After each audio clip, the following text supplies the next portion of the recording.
नमस्कार दोस्तों, स्वागत है हमारे यूट्यूब चैनल एग्जाम सिटी में। बात करेंगे UP triple S C NM 9212 के लेटेस्ट अपडेट को लेकर।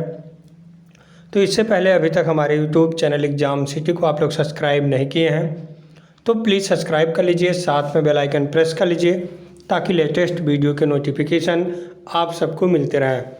तो UP triple S C NM document verification हो चुका था। अभ्यर्थियों को जो करना था वो कर दिए हैं। अब आयोग की टीम सब जांचेगी और उसके बाद कट ऑफ बनाएगी।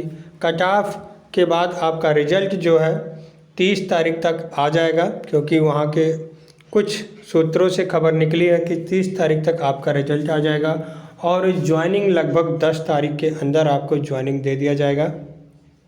तो रिजल्ट आपका 30 और नियुक्ति पत्र कब होगा, तो आपका 10 जुलाई तक नियुक्ति पत्र एकदम हो जाना। कितने रिजेक्ट होंगे कितने नहीं, ये सब रिजेक्ट होने के बाद ही पता चलेगा। ओवरलैपिंग कैसे होगा, ओबीसी की सीट 1660 और अभ्यर्थी 9500 सिलेक्शन कैसे होगा, कट ऑफ कम कैसे होगा, किस कैटेगरी में कितने अभ्यर्थी हैं, सब कुछ बताएंगे। तो पूरे वीडियो तक बने रहें। वीडियो को लाइक और शेयर करना ना भूलें। तो आइए दोस्तों वीडियो शुरू करते हैं। तो 9 तारीख से 18 तारीख तक डॉक्यूमेंट वेरिफिकेशन चला, जिसमें कई तरह से डॉक्यूमेंट वेरिफिकेशन देखने के लिए मिला। कहीं कहीं फ़ोटो लिए, कहीं नहीं लिए, कहीं निवास लिए, कहीं जात लिए, बहुत सारी दिक्कतें आई। अभ्यर्थी कमेंट करके पूछते रहे कि क्या हमारा रिजेक्ट हो जाए। तो इन सब चीज़ों के लिए रिजेक्ट नहीं होगा, आप परेशान ना हो। छोटी मोटी गलती पर फॉर्म कोई भी रिजेक्ट नहीं होता है। अब आयोग की टीम बैठकर उस पर सभी जितने डॉक्यूमेंट वेरिफिकेशन हुए हैं उस पर कट ऑफ बनाएगी। उसके बाद रिजल्ट आपको 30 तारीख तक मिल जाएगा। कल जूनियर असिस्टेंट का रिजल्ट निकल गया है, यूपी ट्रिपल एस सी के द्वारा ही निकाला गया है। अब बात करने वाली है कि ओवरलैपिंग कैसे होगा, क्योंकि ओबीसी की सीट 1660 ही है। जैसा कि आप लोग को जानना पड़ेगा कि 27% मिलता है आरक्षण। 27% यदि 9212 का निकाला जाए तो इतना नहीं होगा, लेकिन फिलहाल सीट इतना ही मिली है और अभ्यर्थी सबसे ज़्यादा हैं। जितनी पूरी सीट है उससे भी ज़्यादा ओबीसी के अभ्यर्थी हैं। अब ओबीसी के अभ्यर्थी हैं तो क्या इतने लोगों का ही ओबीसी के में सिलेक्शन होगा, बाकी लोग बाहर हो जाएंगे? ऐसी कोई बात नहीं है कि केवल इतने लोग होंगे। अब भले ही इतने लोग ओबीसी में हैं या इसके आसपास हैं तो ओवरलैपिंग होगा। ओवरलैपिंग समझ रहे हैं, यूआर कैटेगरी में आप लोग जाएंगे जितने भी हैं। यूआर कैटेगरी यहाँ समझिए आप लोग, जैसे ये अनारक्षित, यही यूआर कैटेगरी है अनारक्षित। ये 4865 सीटें हैं। इसमें सभी आरक्षित वर्ग के अभ्यर्थी जा सकते हैं। इसमें सभी आरक्षित वर्ग के अभ्यर्थी जा सकते हैं, चाहे अनुसूचित जात हो, चाहे अनुसूचित जनजात हो, चाहे अन्य पिछड़ा वर्ग हो या आर्थिक कमज़ोर, सभी लोग इसमें जाएंगे। कैसे जाएंगे आइए आपको समझाते हैं। यही ओवरलैपिंग का नियम होता है।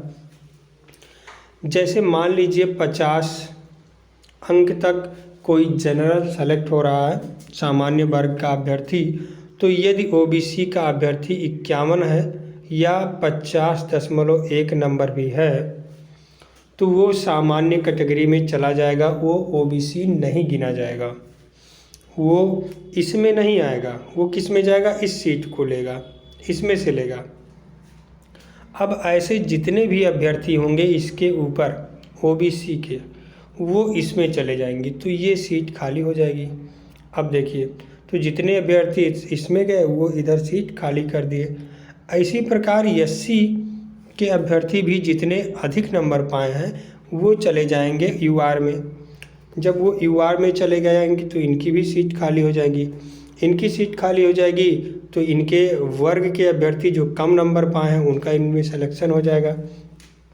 और बाकी रही एसटी की बात, एसटी में सीट ही नहीं है, उतने अभ्यर्थी ही नहीं है जितनी यहाँ सीटें हैं।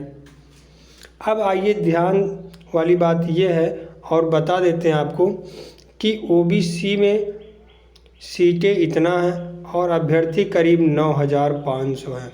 तो किस कैटेगरी में कितने अभ्यर्थी हैं ये भी बता रहे हैं। सीट तो आप लोग के सामने है, किस कैटेगरी में कितने सीटें हैं, लेकिन किस कैटेगरी में कितने अभ्यर्थी हैं ये भी जान लेना ज़रूरी है। तो आपका जो 9,500 के करीब 500, 800, 700 या 10,000 के आसपास हो सकते हैं ओबीसी के अभ्यर्थी। ये एक्चुअल डाटा लगभग के करीब है, क्योंकि पहले और था, अब धीरे धीरे रिजेक्ट हो रहे हैं। तो 9,500 के करीब ओबीसी के अभ्यर्थी हैं।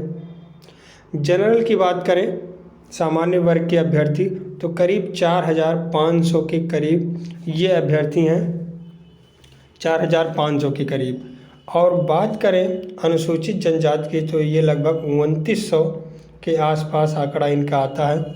2900 के आसपास अभ्यर्थी हैं एससी के, और जो 420 एसटी है लगभग 200 के करीब है। 220 सीट इनकी खाली जाएगी, और वो जो खाली सीट है वो एससी में परिवर्तित हो जाएगी, जैसा कि और भर्तियों में देखने के लिए मिलता है। वैसे वर्तमान में 69,000 शिक्षक भर्ती चल रही थी, और उसमें एसटी के 1100 सीट खाली रह गई थी, वो एससी में कन्वर्ट कर दिया गया था। तो इस हिसाब से जो सीटें यहाँ खाली रहेंगी वो एससी में चली जाएंगी। उसके बाद बचा ईडब्ल्यूएस में कुल 1,300 के आसपास अभ्यर्थी हैं, और यहाँ 921 सीटें हैं। तो कुछ लोगों का रिजेक्ट अगर जो हुआ मान लीजिए, तो इतना पूरा का पूरा हो जाएगा। यानी मान के चलिए कि ईडब्ल्यूएस जो लोग भी डाले हुए हैं उनका सबका सिलेक्शन होना निश्चित है। इसलिए हर कैटेगरी का कट ऑफ अलग अलग जाएगा, हर कैटेगरी का कट ऑफ क्या होगा, अलग अलग जाएगा। लेकिन किस कैटेगरी में कम कट ऑफ जाएगा ये देखने वाली बात होगी। तो कट ऑफ, अब एसटी की बात करें तो जब कोई नहीं बचेगा, तो चाहे वो 4 नंबर पाया हो चाहे 6 नंबर पाया हो, उसका सिलेक्शन तो हो जाएगा एसटी में। बाकी बात करें उसी हिसाब से ईडब्ल्यूएस में भी यदि 24-25 नंबर पाया है तो उसका भी सिलेक्शन हो जाएगा, क्योंकि ईडब्ल्यूएस में कैंडिडेट बहुत कम हैं और सीटें भी उसी हिसाब से ज़्यादा हैं। तो ईडब्ल्यूएस में आप यदि कम नंबर पाए हैं तो वहाँ भी सिलेक्शन हो सकता है। इस हिसाब से कट ऑफ कम जाएगा। लेकिन वहीं ओबीसी की संख्या ज़्यादा होने की वजह से ये नहीं है कि यूआर से ज़्यादा चला जाएगा, ये तो कभी होगा नहीं, क्योंकि यूआर मान लीजिए 50 है या मान लीजिए 45 है यूआर, तो 45 से नीचे रहेगा ओबीसी का, चाहे एक ही नंबर घटे लेकिन रहेगा। 45 से नीचे एक ही नंबर रहेगा लेकिन रहेगा। अब ध्यान देने वाली बात है, 1660 सीट है। अब 45 के मान लीजिए यूआर 45 गया, उसके बाद नीचे अब जितने जल्दी ये नंबर भर जाएगा, मान लीजिए 3 नंबर में इतने अभ्यर्थी आ गए तो 42 नंबर तक आ जाएगा। और 3 नंबर में नहीं भरता है, 4 नंबर गिरा, 5 नंबर गिरा तो 40 तक भी आ सकता है, 6-7 नंबर गिरा तो और भी आ सकता है, ये वाली बात है।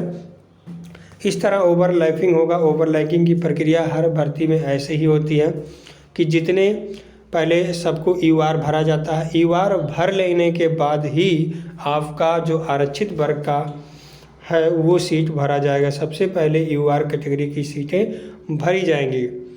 तो किस कैटेगरी में कितने अभ्यर्थी हैं लगभग हमने बता दिया पूरा।